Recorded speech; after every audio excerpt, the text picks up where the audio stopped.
to say no. That's the subject under discussion.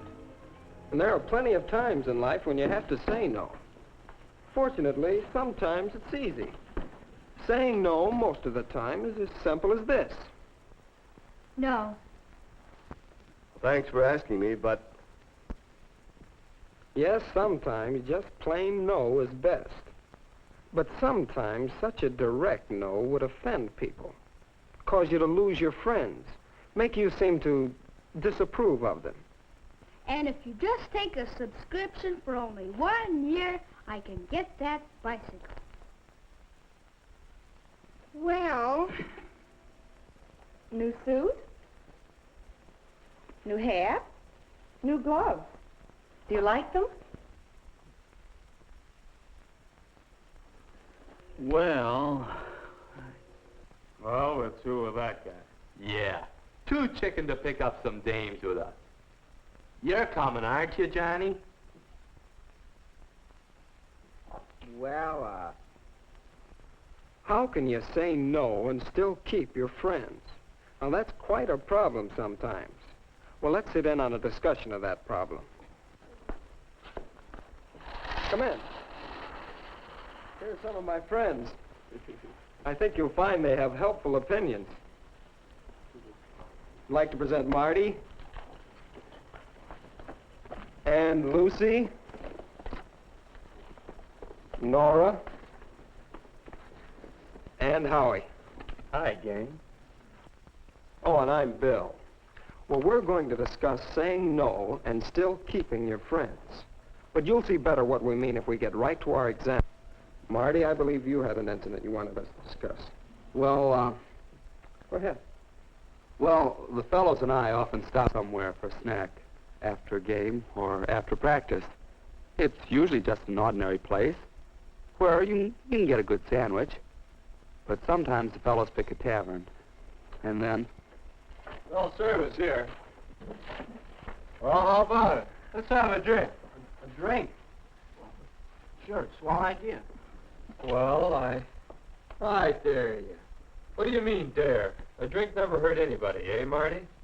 Well, Coffee, boy. I'll have a beer. Me too. Beer? Huh. Scotch and soda for us, eh, Marty? well, that's the situation. What can I say? 'Cause, well, I want to get along well with those fellows on the team. I don't want them to think I'm a drip. Well, couldn't you just tell them you're in training? Those fellows are supposed to be in training, too. Well, that makes it harder. No wonder we lost so many games. I'll bet they really feel a little guilty themselves if they're in training. Why couldn't you just order something else? Maybe. How? What would I say? Well, just whatever you would say anyway, if you were ordering. Don't you think that he should be direct? Sure. Yeah, I think so. Without making any fuss about it. Just order what you want. Well, let's see. How would that go? Scotch and soda for us, eh, Marty? I'll take a double hamburger with French fries. No drink? No, I'm hungry. Yeah, I think that might work. You know, I'll try it next time. I don't think it'll work at all. Not if the boys are at all insistent. Maybe they'll let it go at that, but there are a lot of kids who won't give in so easily. Let me tell you, happens all the time at pajama parties, for example. We get all settled down and the hostess mothers safely out of the way, and then...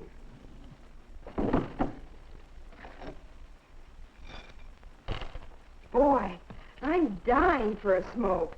How about you girls? Mary? Well, thanks. Nora? No, thanks. I got some gum somewhere. Light?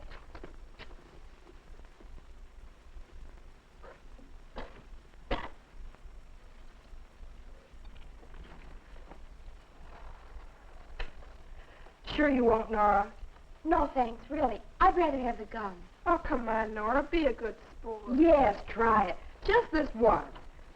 Here, take a puff on mine. See what I mean? No just doesn't mean no to some people. Well, I don't think she's very much of a hostess. If she forces things on you like that. Well, there's some consolation in that. But seriously, I can't give up a friend just because of one little fault like that.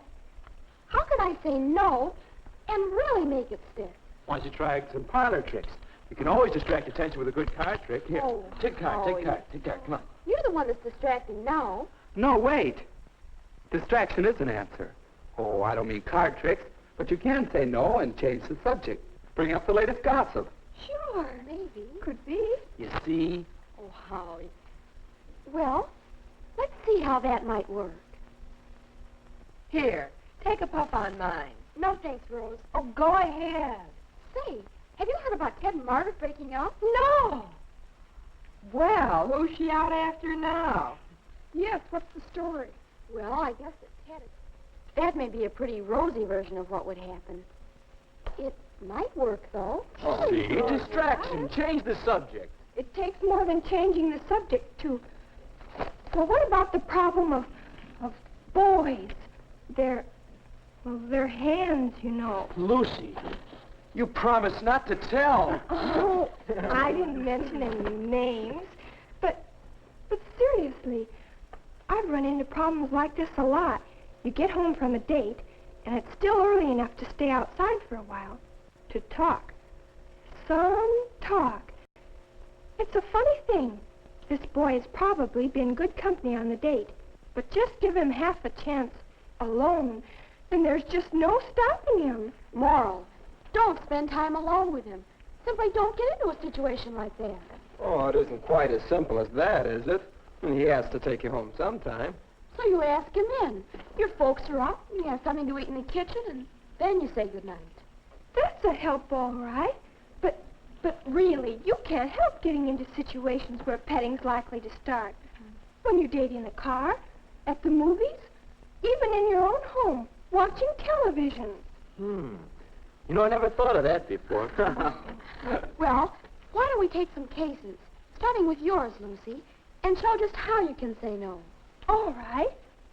We'll say that this time I didn't plan ahead. And here we are, on the front steps.